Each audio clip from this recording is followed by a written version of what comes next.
Hey everybody, welcome back to the channel. I'm very glad to see you. The reason why I'm showing this is because you're not going to see this, or nor did anybody see this on the media, the normal media that you guys watch, CNN, NBC, blah blah blah, bullshit. You're not going to see this, but you're going to see it here of the corruption that's being exposed. And how these corporated people are just minions and follow instructions and get paid for it, I'm sure. So, check it out. Hey Karen, you want to talk about why you deleted your text? Why did you delete your text, Karen? Karen, why did you unlawfully delete your text, Karen? And let's talk about your boss, Victor. This is like a spokesperson for Karen Bass. Victor, why did Karen Bass lie about the reasonings for the firearms? That's what I don't understand. She said she wasn't warned by anybody about the weather, but she was warned. She lied. It was in the emails. She did lie. She was warned. And then she lied about the after-action report. But the after-action report hasn't even been funded yet. You want to talk about that, Victor? Huh? You don't want to talk about it? You can't talk for your boss, huh? Aren't you a spokesman for Karen Bass? You're a spokesperson for Karen Bass, but you have nothing to say.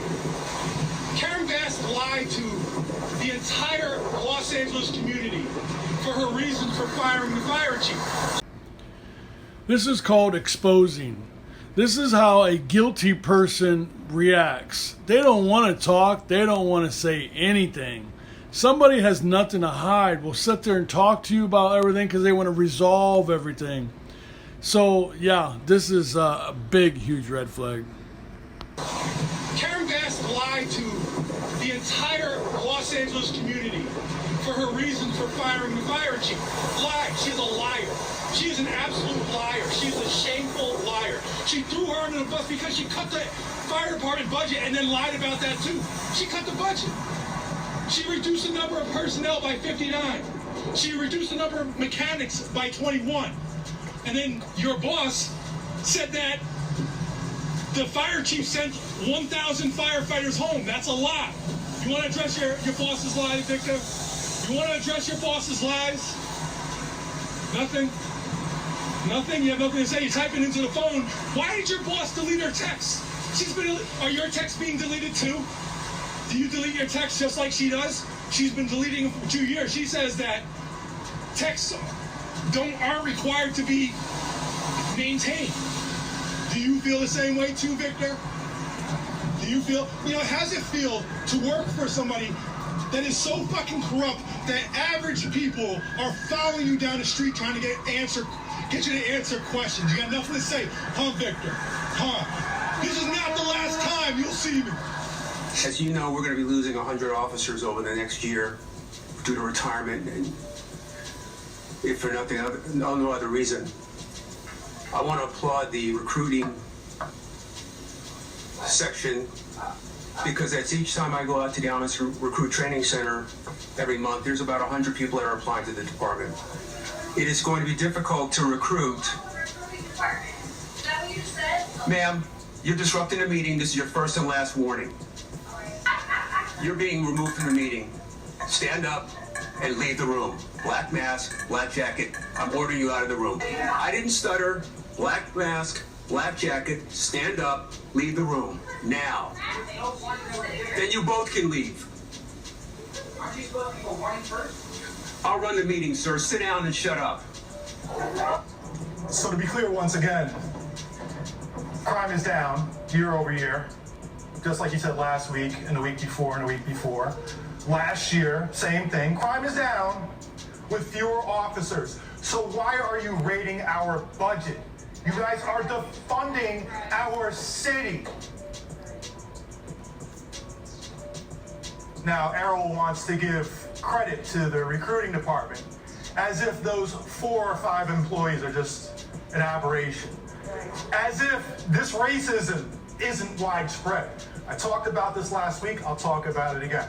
I'm minding my business on Hollywood Boulevard grabbing a smoothie when officers in uniform came up to me and they said to me, "You are right. They are racist as fuck." His exact words. Officers in uniform are telling me this. Why are they telling me this? That tells me that there's a serious problem. Now, if it's bad for these officers, because these officers are saying that we are getting off of work and leaving the Hollywood station, and the HED officers are pulling them over because they are black. How do you think it feels for the rest of us in the community and what we have to deal with? This is not an aberration, Errol. This is widespread. As Jason just mentioned, an officer called me a black fool. It's caught on tape. You guys accidentally released those internal affairs files to me. I should never have known about it. But accidentally, I got that. And when I look at it, it said the cop called me a black fool. You guys ruled he was just blowing off steam. He was just blowing off steam. Why? Because I caught him making an illegal search and I got his punk ass suspended. But now, I'm the problem for that? Because of his misconduct, and I become the black fool?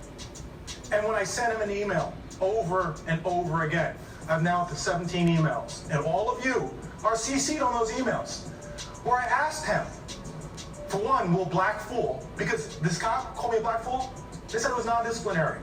He wasn't disciplined, so it was non-disciplinary. So I asked him, will this continue to be non-disciplinary? He hasn't said a word. I saw him in a parade. We talked face to face for a half an hour. Not a word. Didn't say good morning. Don't you think we deserve to know if being called a black fool, if another member, Jason, is called a black fool, don't you think we deserve to know if that's going to be disciplinary? You talk about recruitment being down. People are seeing these stories. They're seeing this racist-ass police force. They're seeing a racist, and you know what they're saying? I don't want to be involved with that. Why the fuck do I want to be involved with that? That's why your recruiting is down. Not because this guy's running around saying it's the media's fault. It's the media narrative. It's your own fucking narrative. Enjoy your day. I don't think any media put this out for people to see. And that's why I wanted to put it out there, because this is stuff that's been going on in California. I mean, it's terrible what the corporations are trying to get away with, and they're following instructions, and they're defunding their own cities, and they don't have any cops, and even the cops that are being cops are seeing all the terrible things that are going on. But this was going on during the California fires, and all of a sudden there's no water. Well, you know what? What's that bring up to you? Oh yeah, Hawaii. Remember that one? Yeah, same crap. And this goes on, where these corporations, I call them corporations because that's what they are. They're corporated council people, government, whatever you want to call it. And they're very bad, and they don't give a crap about the people. Not one bit. Sure, they talk to you like, we really care about all of you. They don't. Look at their actions, not their words. They're lying to you. Corporate has been doing horrendous things to the people for a very, very long time. And every department of the corporations they have this agenda, and they're told what to do. From the agriculture to the fast foods, to the grocery stores, to the policing, to even the judicial system. Little by little, they keep taking your freedoms away. Maybe some of you don't notice it because you're not looking, but if you notice over the years how little by little they take things from you. I mean, I remember when they took when they made it a law to wear a helmet to ride a motorcycle. Well, I'm smart enough to know if I want to wear a motorcycle helmet or not, because it actually, when you wear a helmet, when you look side to side, you cannot really see very good, where if you don't have a helmet, you know, you can hear and you can see and you can drive it much safer. Some people can't do that. No problem. Wear a helmet. But to be told to wear a helmet or to wear a seatbelt or make it a law to have insurance on vehicles, they never had insurance when I was younger. I mean, it was your prerogative. But then they started making cars more expensive to justify the law for insurance. And look how much money you spend on insurance. Little by little, they keep taking and taking and taking, and you guys are all just adapting to it. That's why I'm attacking the corporations, because a lot of people don't even know. They just adapt to it, where I don't adapt to it. I'm just like, you know, I look at my freedoms being taken from me every day. I mean, I remember when we used to say, there's going to be a point where they're going to start charging us for air. Yeah, well, look at the gas stations right now. What, 75 cents to $1 to get air in your tires of your vehicle? That's the first step, isn't it? Oh, in Joliet, Illinois, or even a lot of other places, they have an emissions test about the air that they pollute themselves. They're doing these things on purpose to carry out their agendas. So yeah, they're the ones doing it. And unless everybody wakes up to it, they're going to keep doing it and keep doing it. And the only way we can stop it is we stand up and we say enough is enough, and stand up to the corporations and the council people and the cops. And I'm not saying get yourself arrested or get yourself hurt, but be a voice.